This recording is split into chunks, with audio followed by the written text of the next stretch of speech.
and welcome back to my channel. My name is Nicole. I hope you're having an amazing weekend. As most of you know, I am a first-time mom and I've spent the last year adjusting to this new season of life. And one thing I can say confidently is that I don't have the luxury or the time that I used to spend in the kitchen making meals for my family. But having a warm home-cooked meal for my family is super important to me. And so today I'm gonna show you 3 easy fall dinner recipes that you can make if you're also a busy mom, or maybe you're a college student and you don't have a ton of time, but you still wanna make a yummy, nourishing meal. I hope this video gives you some inspiration and shows you just how simple and quick it can be to make dinner from scratch. These recipes are so cozy and they're truly some of our favorites. We make these on rotation here once a week or every other week, and I think you're gonna love them. I just started a new series all about cozy living, and so these recipes are sure to bring all the cozy vibes into your home. Before we get started, comment down below, what is your current favorite dinner? What's the thing that you've been making on repeat? I feel like I'm always looking for and needing new inspiration, and I want to know what yours is. We're gonna begin with a recipe that looks more complicated than it really is, and it's perfect for hosting. This is a bacon wrapped pork tenderloin. You're gonna need a pork tenderloin, a pack of bacon, some salt, pepper, whole grain Dijon mustard, and spicy brown mustard.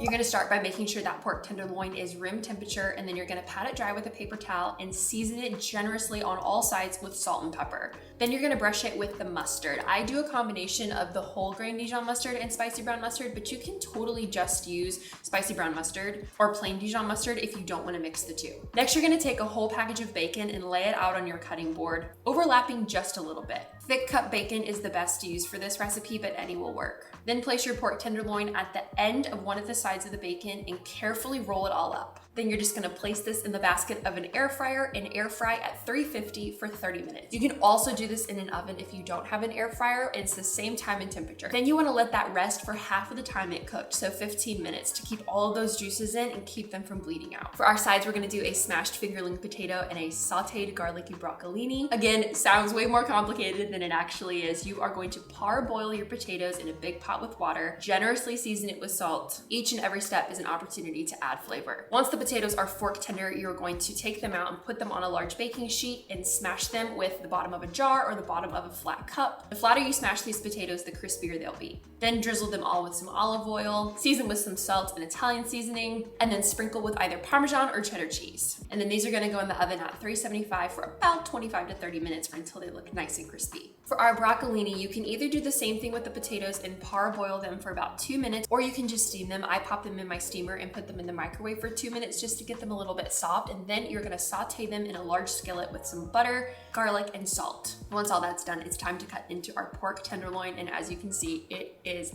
perfect. It's so juicy, so moist. It truly tastes like a fine dining meal at home. And it was made in your air fryer. This is one you're definitely gonna wanna make when friends come over. All right, for our second recipe, I'm gonna be showing you guys my favorite way to cook salmon, and our sides for this recipe are going to be some roasted sweet potatoes and asparagus. This one is so easy. Tell us, Willa. We are going to start by chopping up some sweet potato. I'm gonna be using 3 because they're kind of small. And into a big Ziploc bag.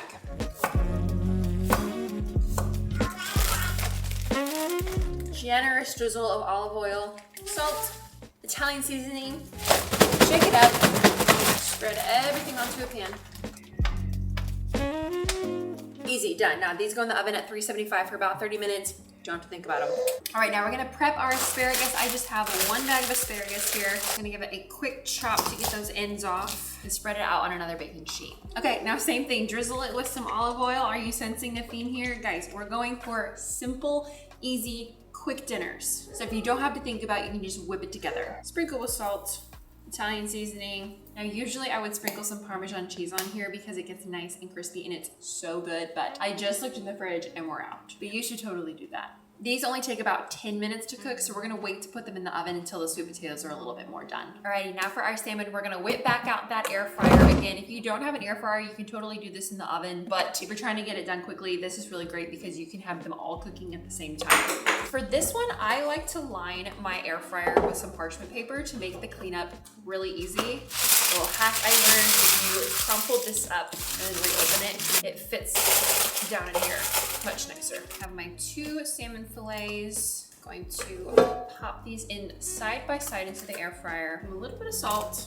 And then in here I have a blend of black pepper, onion powder, garlic powder, and smoked paprika. This is such a good all-purpose blend I always keep on hand because it literally can go on anything and it tastes so good. So we're just gonna season these puppies up. And then finally I like to lay a slice of lemon on top. Great, now these are gonna go into the air fryer at 400 for about 9 minutes. If you want them more well done, you can do like 10 to 11.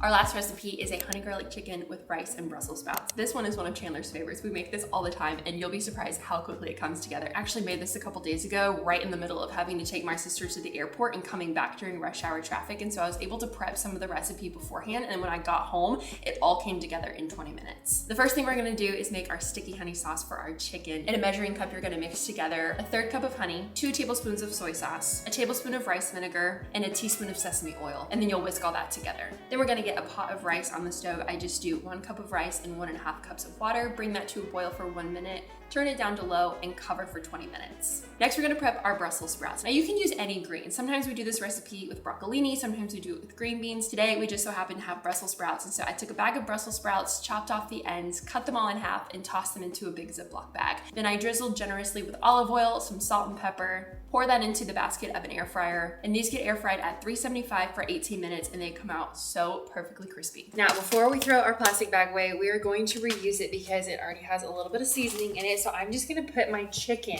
right into here so we don't have to dirty up another bowl. I'm using chicken thighs, and these have been out for about an hour or two, so they come to room temperature. And we're just gonna do a really simple seasoning of salt and pepper.